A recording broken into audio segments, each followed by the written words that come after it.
खबर यूपी के सिद्धार्थनगर से है। आपको बता दें कि भगवान बिरसा मुंडा की 150वीं जयंती जनजातीय वीर शौर्य दिवस के अवसर पर कार्यकर्ताओं ने अंबेडकर सभागार में मनाई। इस अवसर पर डॉक्टर दयाशंकर मिश्रा, दयालु राज्य मंत्री स्वतंत्र प्रभार ने भगवान बिरसा मुंडा के चित्र पर पुष्प अर्पित करने के बाद उपस्थित जनजातीय समूह को संबोधित करते हुए कहा कि 150वीं जनजातीय गौरव दिवस के रूप में जयंती बनाई गई।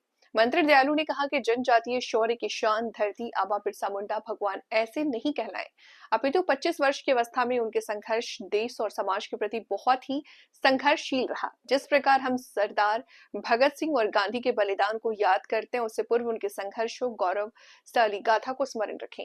उन्होंने विपक्ष पर निशाना साधते हुए कहा कि प्रधानमंत्री मोदी के नेतृत्व में भगवान बिरसा मुंडा की जयंती शौर्य दिवस के रूप में भाजपा मना रही है।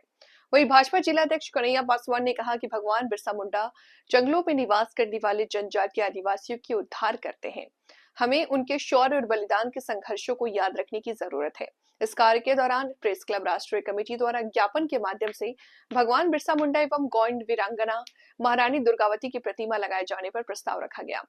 तत्क्रम में प्रेस क्लब राष्ट्रीय अध्यक्ष अविनाश शुक्ला और राष्ट्रीय मंत्री संतोष कुमार गौड़ के साथ साथ प्रेस क्लब के पदाधिकारियों सदस्यों द्वारा गुलदस्ता और भगवान बिरसा मुंडा जी की स्मृति चित्र देकर डॉक्टर दयाशंकर मिश्रा, दयालु राज्य मंत्री स्वतंत्र प्रभार का स्वागत किया।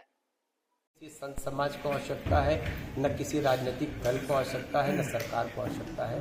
वो स्वतंत्र है, क्योंकि इस देश में लोगों को अपनी बात कहने का अधिकार है और वो जितने बड़बोले तरीके से धर्म की आलोचना कर रहे हैं, व्यक्ति की आलोचना कर रहे हैं, सनातन की आलोचना कर रहे हैं, मुझको लगता है कि समाज ने उनकी बातों को गंभीरता से लेना छोड़ दिया। संभव सांसद वर्ग कह रहे हैं हम वंदे मातरम नहीं बोलेंगे। मैंने कहा न कि चंद लोग हैं इस देश में जो देश के सिस्टम को नहीं मान रहे।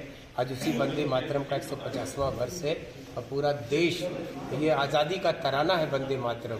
देश की आज़ादी इसी को गीत गा के इस देश के स्वतंत्रता संग्राम के सेनानी, हमारे देश के क्रांतिकारी इसी तराने को गा गा के फांसी पे हंसते हुए झूलते रहे।